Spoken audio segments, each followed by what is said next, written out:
Hey everybody, I'm your guide, and this is the 15th entry in a series of more than 150 entries where we'll look at the fascinating and often frightening monsters inscribed in our trusty monster manual. We are 1/10 of the way there, so let's get right into it. Today's specimen is the Cambion, which is described as any humanoid creature that is also half-fiend. Generally, this is going to be the result of breeding between a fiend, such as a devil from the nine hells, and a human man or woman, but not always. The exact meaning of the term Cambion has actually differed over the years. Some sources state that a true Cambion was the union of a woman, usually a tiefling, and a Tanari, which are the dominant form of abyssal demons.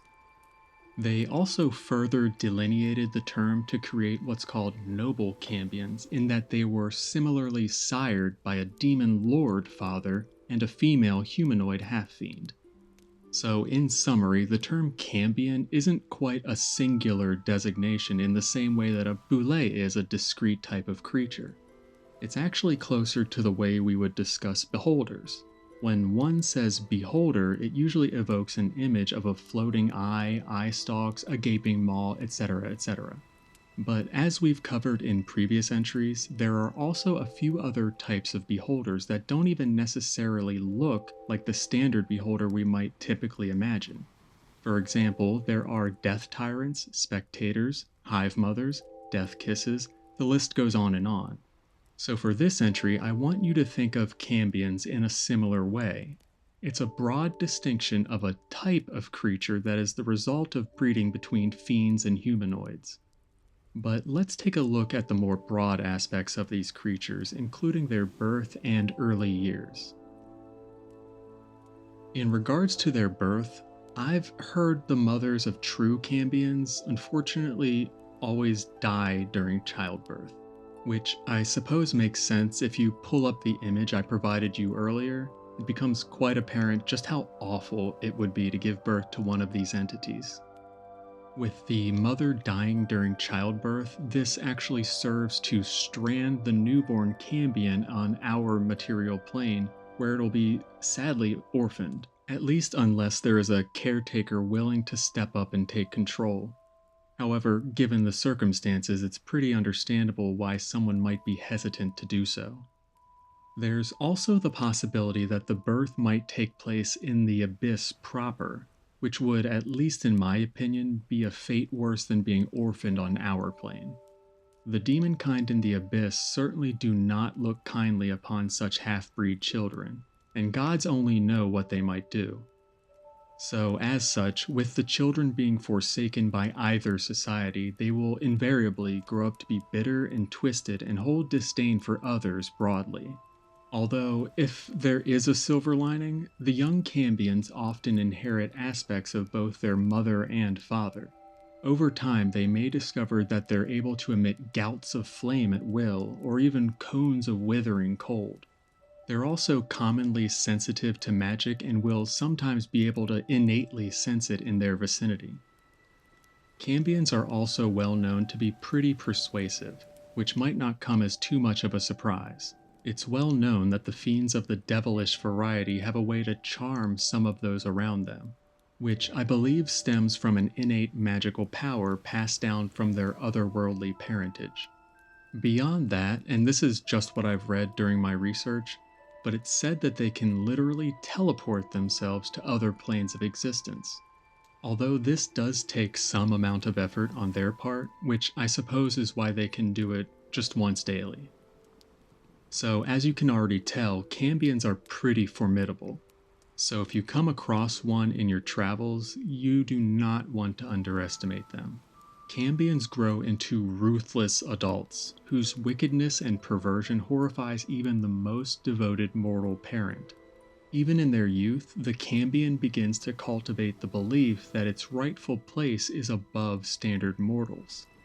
In fact, one could say that their default status, at least in their minds, is that of an overlord of other humanoids. And to illustrate this, it's commonly reported that Cambions will orchestrate uprisings in the towns and cities they're raised in, gathering gangs of mortals and even lesser fiends to serve it. As a Cambion grows up, and due to their innate connections, it's common to find them working as ambassadors to the worshippers of various demonic powers, usually those of Demogorgon, Orcus, Lolth, and Grazit. Loners by nature, they like to get lost in the crowds of large cities, especially in places where people don't ask questions. Cambions also excel at luring mortals down into the abyss. In fact, the only demons that are better at it are the succubi. After luring them into the abyss, I've heard that they will then warn the demons of the mortals' approach, and eventually let them do what they do best, so the souls of the mortals can be turned into either larvae or manes. And this service is obviously appreciated by the stewards of the abyss because new souls are always welcome. Cambions that serve a greater power will generally do so out of admiration or dread, but will also have the expectation that one day it'll rise to a place of prominence. And those raised in the Nine Hells typically serve as soldiers, envoys, and personal attendants to the greater devils. And in the Abyss, they'll only carry as much power as it can muster through sheer strength and force of will. But let's take a break from these broad descriptions and look at a couple of the more common forms of Cambions one might find on your travels. Up first, we have the Alu-fiend. Also known as Alu-demons or semi-demons, these are female half-fiends born of procreation between a succubus and a human.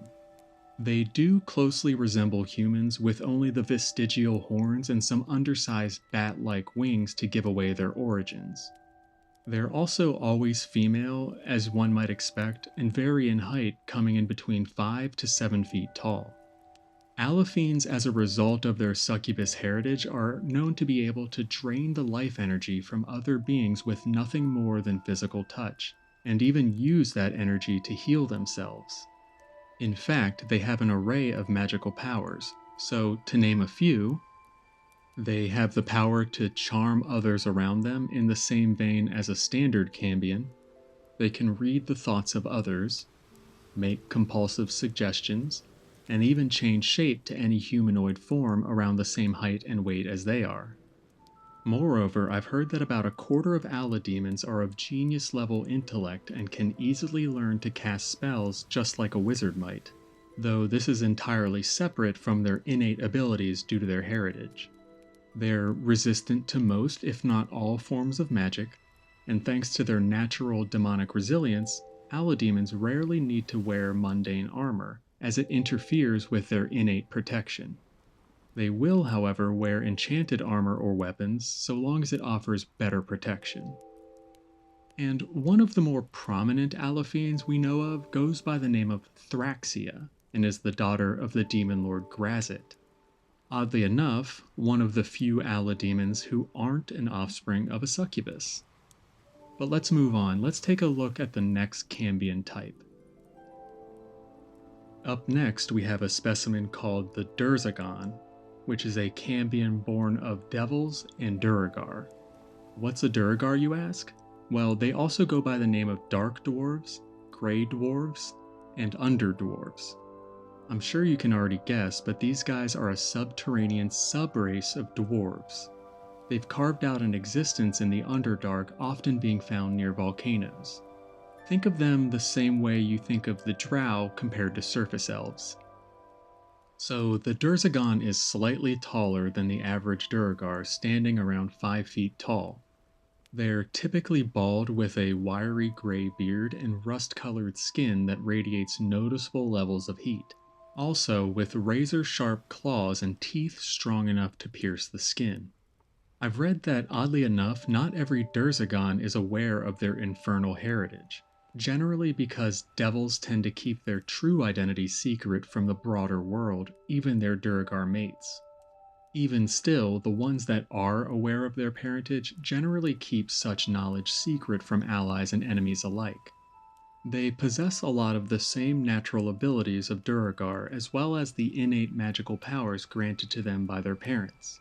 They can create magical darkness in their vicinity a few times per day, enlarge themselves, and even turn invisible.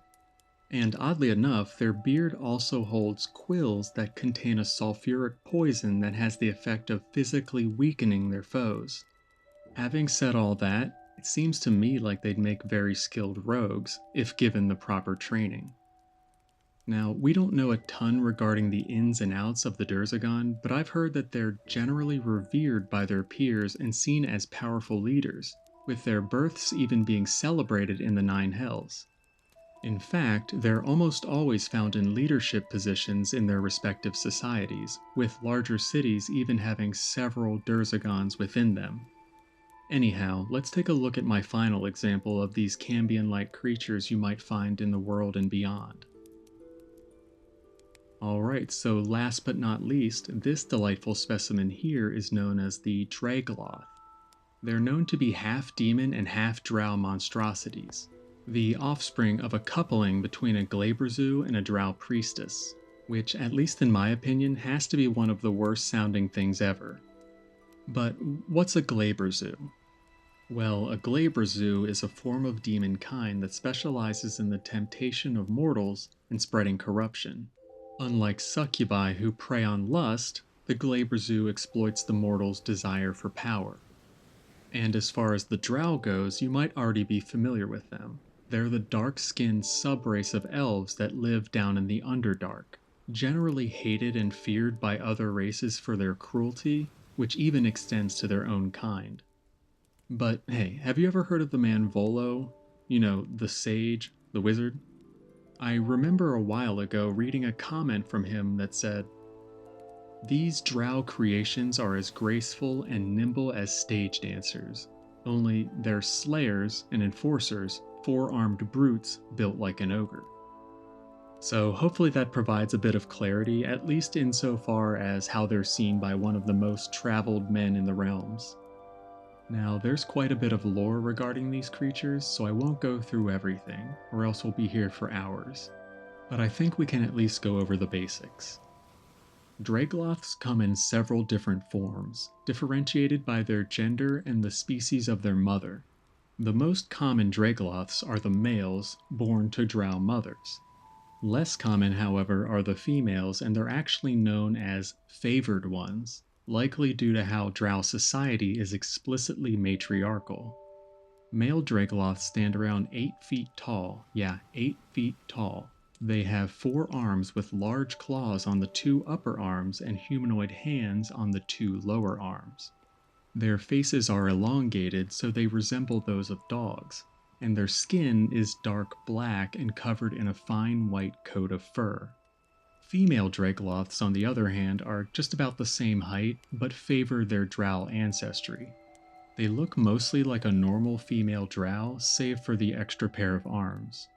Both of these types, however, are immune to the strongest poisons you can think of, and can shrug off any sleep-inducing effects, as well as resistant to most elemental energy.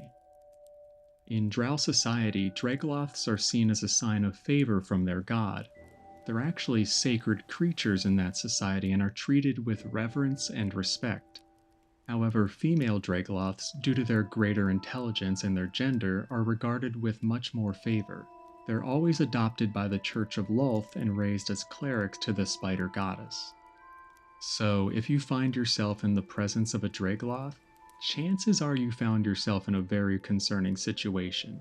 And if you keep some of this information in mind, it might well save your life, or at least delay the inevitable. So there you have it, the Cambion and its most common offshoots. Hopefully this entry is useful in your travels, but honestly, I hope you never need it, because I've only come close to meeting one Cambion in my travels, at least that I know of, and that is plenty enough for me. So that's about it for me today, folks. Thanks for coming here and listening to me rant about these interesting creatures. You know the drill, guys. If you feel like I've provided you any value or entertainment, hit that like and subscribe button. It really does help get this information to other adventurers. So anyways, I think I'll call it here. I'll see everyone for the next entry. Be safe, take care, and happy trails.